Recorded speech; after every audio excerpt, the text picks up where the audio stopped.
Eu tenho falado muito com Bezerra e creio que já deva estar para a gente apresentar o sistema de informatização com relação às nossas abordagens às pessoas em situação de rua.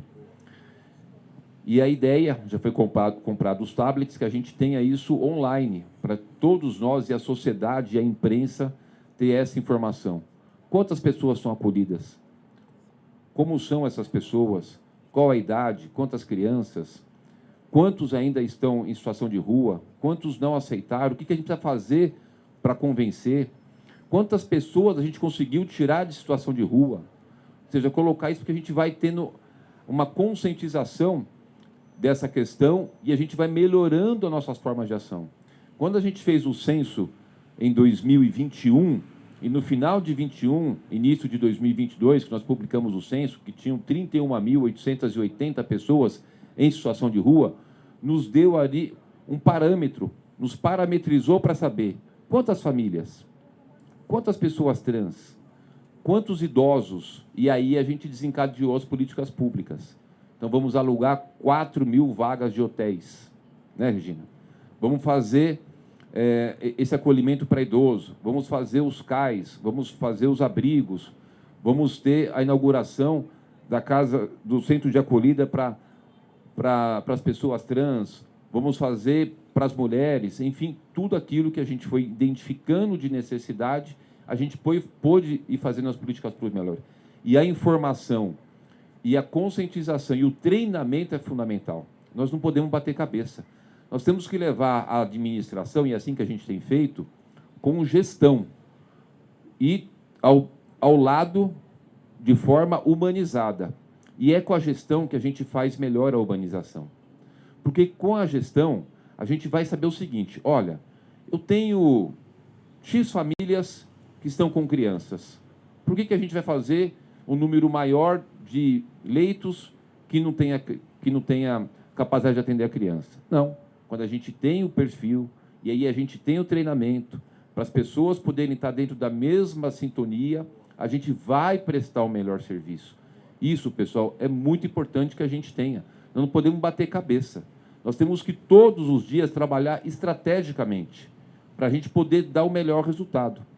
A ciência social na cidade de São Paulo, como a Cissa falou, Bezerra falou, passou a ter, até por conta da minha origem, que vim da periferia, estudei em escola pública, até por conta de toda a nossa equipe, da sensibilidade, e por conta de uma outra questão, que é a saúde financeira da cidade, que a gente pôde ir dando respostas maiores. Ainda tem muita coisa para fazer, mas a gente andou muito. Está aqui a minha querida Adriana, supervisora lá de Parelheiros. Temos um desafio gigantesco. Parelheiros tem 2 distritos, distrito de Marcilac e o distrito de Parelheiros. Quais são os 2 distritos com pior IDH da cidade? Marcilac e Parelheiros. Então, essa menina vai para o céu, porque a gente saiu lá, quando eu era vereador de 5 serviços, hoje deve ter uns 38 serviços. Quando a gente abre serviço, né, você tem o custo da implantação e vem o custeio junto. A gente aumentou muito o orçamento da área de SMADs para poder fazer frente às necessidades. Só para a gente ter ideia, eu havia pedido aqui, nós tivemos 63 milhões de recursos do governo do Estado ano passado e 36 milhões do governo federal. Nós tivemos 2,3 bilhões de orçamento na ciência social. Basicamente, 99% dinheiro da prefeitura. Porque a gente fez aquilo que tinha que ser feito. Cuidar das finanças, atrair empresas para cá, para gerar emprego e renda, que tem a ver com a ciência social, porque a melhor ferramenta de diminuição de desigualdade social é oportunidade para as pessoas terem de emprego e renda. Só para vocês terem uma ideia, de 2021 até agora, 47 mil empresas, 47 mil, Adriana, empresas que estavam em outros estados e municípios, mudaram para a cidade de São Paulo. Abriram novas aqui 367 mil empresas. Queria repetir, porque esse dado é muito importante. Abriram novas de 2021 até agora, até dezembro de 2023, aliás, 367 mil novas, e vieram para São Paulo empresas que já existiam e mudaram de endereço para cá, 47 mil empresas. O resultado do desemprego, o que eu tenho, é do terceiro trimestre do ano passado, nós tivemos o menor índice de desemprego na cidade, 6,7%, contra 7,8% do país. E a gente ainda tem problemas, mas a gente avançou muito. E com essa ação de segurança jurídica, de poder atrair empresa, atrair investimento, a gente diminuímos impostos e aumentamos a arrecadação, a gente está conseguindo fazer frente a tantas e tantas demandas que a cidade tem, na ciência social, na infraestrutura, na educação, na saúde, né, nas oportunidades de geração de emprego e renda. E a ciência social, nessa cidade, eu queria só fazer essa colocação para encerrar minha fala, essa cidade, que são duas cidades dentro de uma. Nós temos duas cidades dentro da cidade de São Paulo. Uma muito rica, quinta maior metrópole do mundo, terceiro orçamento do país. A nossa cidade de São Paulo tem um orçamento maior do que o estado do Rio Grande do Sul, do Paraná, de Mato Grosso, de Goiás, de Pernambuco, do Amazonas, do Pará. É uma cidade, né, que tem um grande orçamento. Uma cidade muito rica, que tem aqui as grandes empresas do setor financeiro, do setor de tecnologia, mas é a cidade também que tem dentro dessa grande cidade a cidade pobre. A cidade que a gente ainda tem muitas situações de vulnerabilidade, como cada um de vocês conhece bem e melhor do que eu até. Então, é a cidade que tem a cidade rica e a cidade pobre. Qual que é o nosso desafio? Aproximar a cidade pobre da cidade rica. E não pegar a cidade rica e levar para ficar todo mundo pobre. A gente precisa trabalhar muito, e eu tenho feito isso, no desenvolvimento econômico da cidade, para ela fazer frente às ações e todos nós irmos elevando a situação de vulnerabilidade das pessoas, tirar as pessoas da vulnerabilidade. Por exemplo, eu falei que ia encerrar agora a minha fala, mas eu queria só complementar mais uma coisa que eu acho importante, até porque eu estou vendo a Adriana aqui, eu lembrei do Bom Prato, lá em Parelheiros, que a gente abriu, a questão da segurança alimentar. Até esse final de semana, teve um ministro do governo federal que foi num serviço nosso em Heliópolis e falou que aquele atendimento era do governo federal. Não é. Com todo carinho ao Padilha, que eu respeito, gosto muito, mas não vou dizer que ele falou uma mentira, mas ele cometeu ali uma incoerência. Aquele serviço, como outros 60 serviços, é do nosso novo programa de segurança alimentar, que é o Cozinha Escola. São 60 entidades, aonde a gente fez um chamamento. São entidades que estão nas regiões periféricas. A Prefeitura de São Paulo deu até R$50 mil para eles fazerem a adequação dos seus espaços, comprar o prato, o garfo, a faca, a mesa, a geladeira, para as pessoas não ficarem no marmitex comendo na mão e ter um local com dignidade para comer, lavar a sua mão e fazer a sua refeição com dignidade. E estamos repassando para cada uma R$220 mil por mês para fazer uma boa refeição e cada entidade fornecer pelo menos 400 refeições por dia. Além do Cozinha Solidária, que são 80 restaurantes na periferia que a gente contratou, que cada um fornece 200 refeições. Além de 7 mil cestas básicas distribuídas, a Unicef precisa fazer uma matéria sobre isso, para colocar no jornalzinho da Unicef. 7 mil cestas básicas distribuídas todos os dias. Ontem saíram dos nossos armazéns 7 mil cestas básicas. Hoje estão saindo outras 7 mil. Amanhã sairá outras 7 mil. Todos os dias 7 mil cestas básicas distribuídas na cidade. Só para vocês terem uma ideia, só dos nossos serviços de acolhimento em pessoas em situação de rua, a Prefeitura de São Paulo fornece 81 mil refeições por dia, só nos serviços de acolhimento das pessoas em situação de rua. Olha o tanto que a gente conseguiu evoluir, mas a gente também tem que ter em mente o tanto que a gente ainda precisa continuar evoluindo. E aqui o Espaço vai dar uma contribuição enorme, porque é um serviço gigantesco e que a capacitação e a formação, tanto dos nossos colaboradores de SMADs, como das organizações parceiras de SMADs, precisam estar alinhados. Principalmente, gente, para que a gente possa fazer o melhor uso do recurso público. A gente tem que pegar o dinheiro que a gente tem e poder fazer dele o melhor, porque vai representar em benefício lá da população. E esse espaço, além de falar de humanização, de treinamento, de abordagem, também é importante, Bezerra, Cissa, de que a gente fale como é que a gente atende melhor. Eu estou falando demais hoje, eu queria só dar mais um exemplozinho, rapidinho. Muitas pessoas, muitas não, pouquinhas, graças a Deus, criticaram e criticam muito, por exemplo, as creches conveniadas. Mas tem um dado que eu queria compartilhar com vocês, para vocês fazerem um raciocínio. A gente chegou a ter 120 mil crianças sem creche. Cada um de nós sabemos a importância da creche para uma criança. Além das 5 refeições que elas recebem, são ali pedagogas que vão trabalhar a questão do seu desenvolvimento, principalmente da questão da formação do cérebro, que vai desde um dia na barriguinha da mamãe até os 7 anos de idade, inclusive nas questões de formação cognitiva, que vai definir, inclusive, caráter.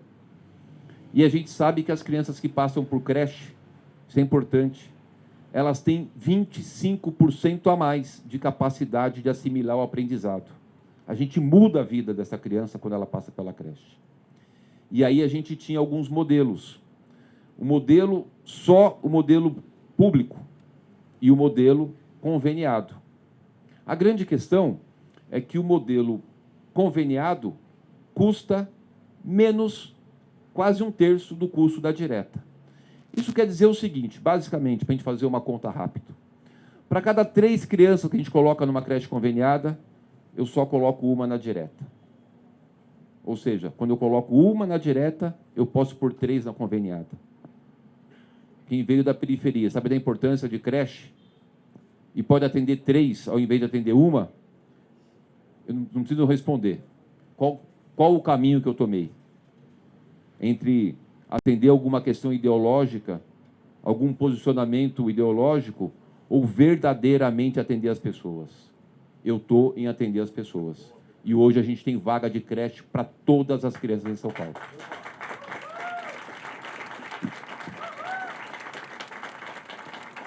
Enfim, são tantos e tantos desafios. Bom que a gente tem um timão, né? Não, timão não. Tem uma... Bom que a gente tem uma equipe. Eu não gosto de falar de equipe, porque time... Eu gosto de falar de time, porque time é assim. Quando ganha, todo mundo ganha. E quando perde, aí time, todo mundo joga, né? Então, cada um no seu papel. Um cata no gol, outro ataca, outro defende, né? Então, eu gosto de falar de time, não de equipe, dentro desse conceito de que todos ganham ou todos perdem. Mas é importante que a gente tenha aqui uma grande time, pessoas apaixonadas pelo que faz, pela cidade, apaixonadas pelas pessoas como eu. Muito obrigado por vocês ajudarem a cuidar das pessoas, a cuidar da cidade. Contem sempre comigo. Deus abençoe a vida de vocês. Vamos inaugurar o nosso espaço. Sucesso. Bom dia, pessoal. Hoje a gente faz aqui a entrega da reforma e ampliação do espaço público do Aprender Social.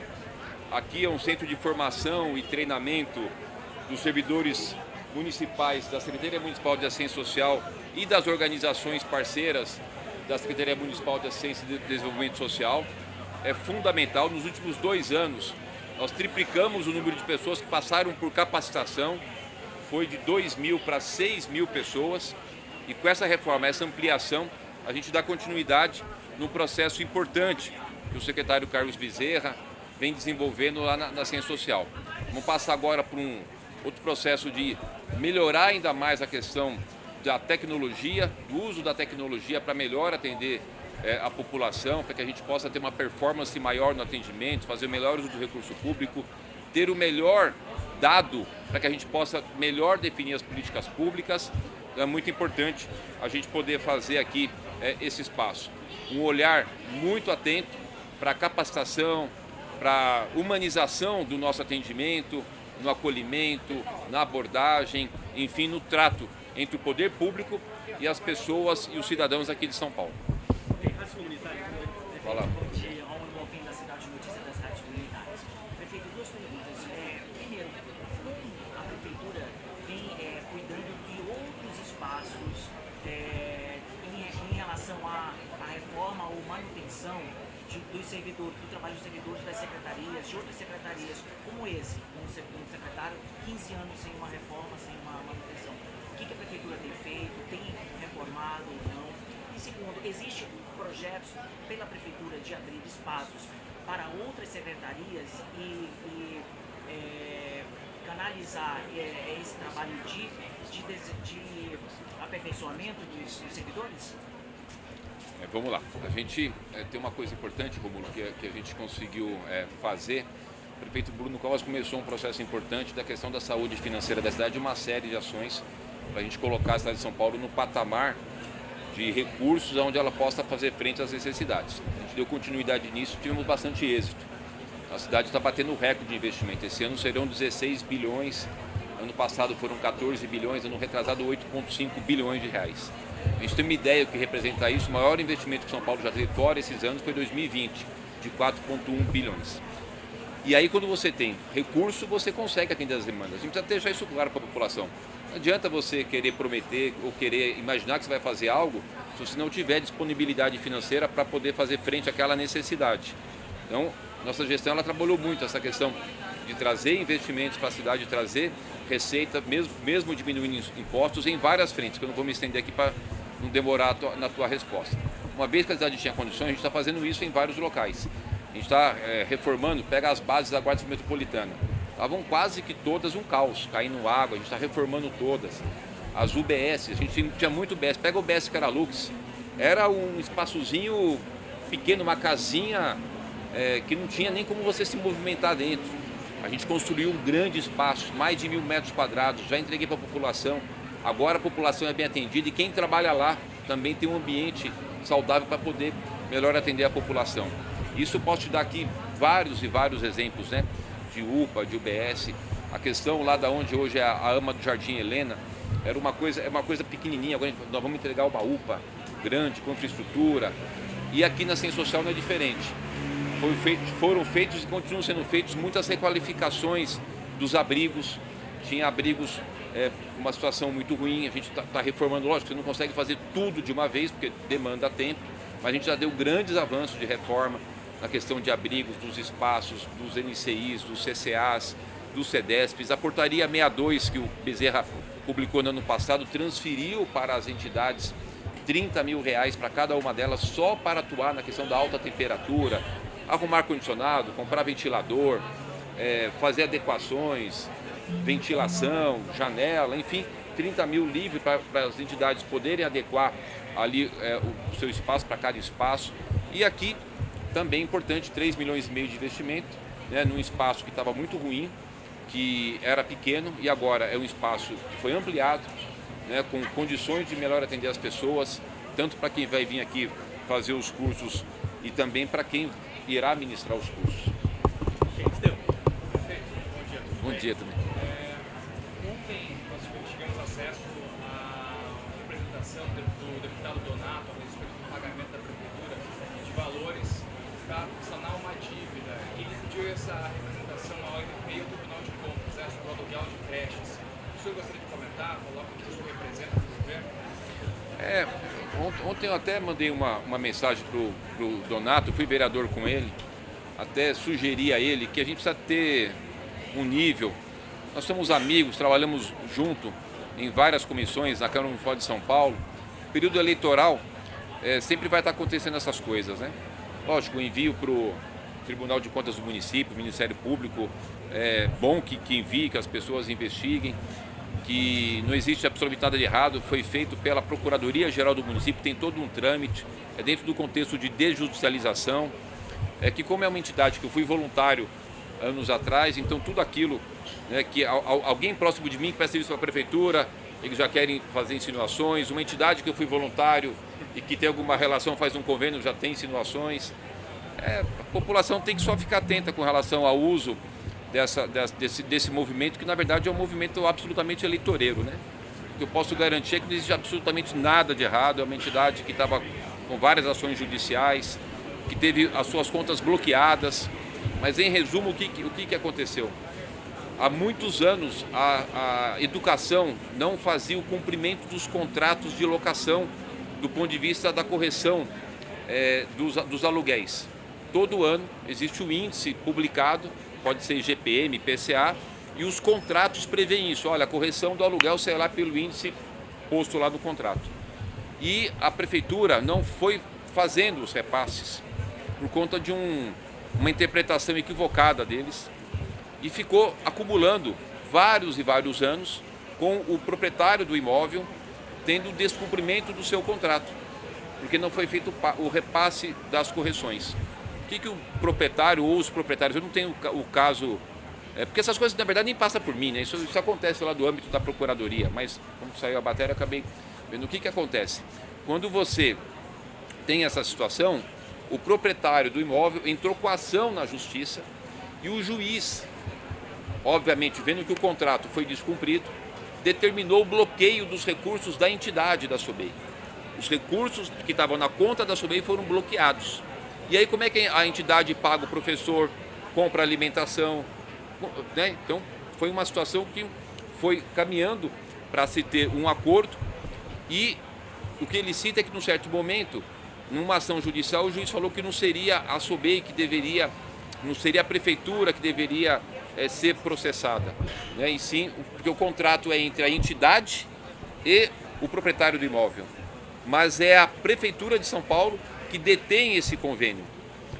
É muito simples, a gente abre uma creche, eu chamo uma conveniada, ela apresenta o imóvel para locação, é a Prefeitura que faz a avaliação, concorda ou não com aquele aluguel, é a Prefeitura que é a real gestora daquela creche, só que tem uma entidade conveniada. Então foi isso, nada de ilegal, nada de errado, a única questão é que essa entidade, em um certo momento, eu fui voluntário lá e aí está tendo a sua exposição de uma forma injusta, porque me conhece e eu conheço. Infelizmente, o ano eleitoral, isso vai acontecer, infelizmente, por parte dessas pessoas que têm pouco respeito com os outros, vão estar usando de tudo para poder fazer uso na campanha eleitoral. Mas eu posso lhe garantir, eu dou a minha palavra, não existe absolutamente nada de errado. O que existiu foi um problema de que a Secretaria da Educação, durante anos, desde 2017, não repassava para as entidades o recurso da correção do valor dos aluguéis que estava previsto em contrato. Foi isso. Obrigado, prefeito. Obrigado, senhores. Obrigado. Obrigado, gente.